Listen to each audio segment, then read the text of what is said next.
안녕하세요. 피부과 전문의 신효섭입니다. 날씨가 추워지면 병원에 오시는 분들이 늘어나는데 그 이유는 바로 이것 때문입니다. 오늘은 겨울철 피부 관리에 대해 설명드리고 여러분도 직접 집에서 할 수 있는 방법에 대해서 팁을 알려드리겠습니다. 피부과에 방문하는 가장 주된 원인이 무엇인지 아시나요? 바로 가려움증입니다. 혹시 여러분 중에도 가려워서 잠을 못 주무시고 밤새 긁어보신 적이 있다면 공감이 되실 텐데 실제로 가려움 때문에 진료실에서 우시는 환자분도 계시거든요. 특히 이 가려움증은 날씨가 추워지는 가을이나 겨울철에 그 빈도가 증가하는데 그 이유는 바로 건조증 때문입니다. 건조증이 생기는 이유, 생활 속 주의사항, 그리고 개선을 위한 방법까지 자세히 설명드리도록 하겠습니다.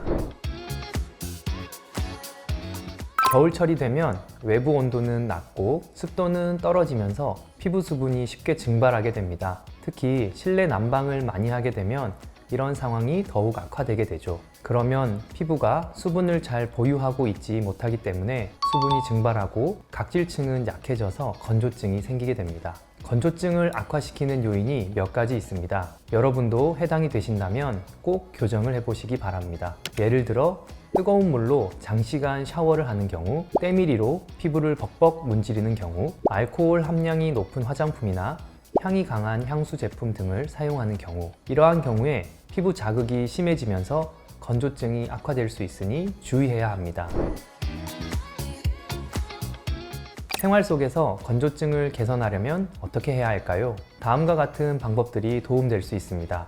샤워 온도는 미지근하게, 그리고 샤워 시간은 가능한 짧게 하는 것이 좋습니다. 피부가 많이 건조하신 분은 샤워하시기 전에 보습제를 바른 후 샤워하는 방법도 도움됩니다. 실내에서는 가습기를 사용해 습도를 50% 이상 유지하시는 것도 건조를 막아주는 데 도움되며 충분한 수분 섭취 또한 중요한데 하루에 약 2리터 정도 물을 챙겨 드시는 것을 권장드립니다. 그리고 샤워나 세안 후에 피부에 남아있는 수분을 보호하기 위해 바로 보습제를 발라주는 것이 좋습니다. 보습제는 시중에서 쉽게 구매 가능한 제품에서부터 심한 경우 진료를 통해 처방을 받아 사용하는 보습제까지 다양하게 있는데요.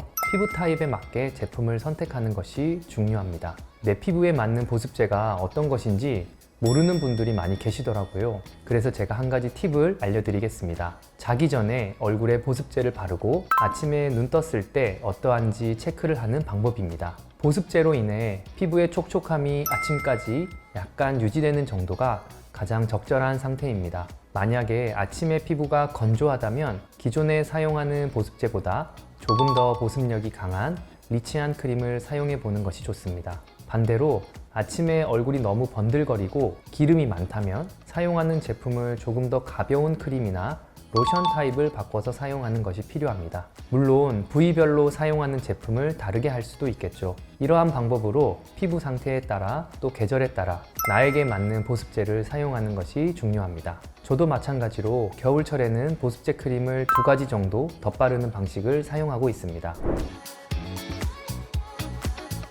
마지막으로 위와 같은 노력에도 잘 조절되지 않는 건조증이 있을 수 있는데요. 이러한 경우 전문적인 의료진 상담이 필요합니다. 건조증이 심한 경우는 단순히 건조한 상태를 넘어 피부염으로 진행할 수 있습니다. 이럴 때는 당연히 약물 치료의 도움이 필요하죠. 또한 추가적인 보습 관리를 위해 메디컬 스킨케어나 스킨 부스터, 레이저 등을 이용해 피부 재생을 촉진할 수 있습니다. 겨울철 피부 건조증으로 고생하시는 분들이라면 오늘 말씀드린 관리 방법과 생활 속 주의사항을 참고하시면 좋겠습니다. 필요할 때는 가까운 피부과 전문의와 상담하여 더 좋은 치료법을 찾아보시길 추천드립니다. 지금까지 피부과 전문의 신효섭이었습니다. 감사합니다.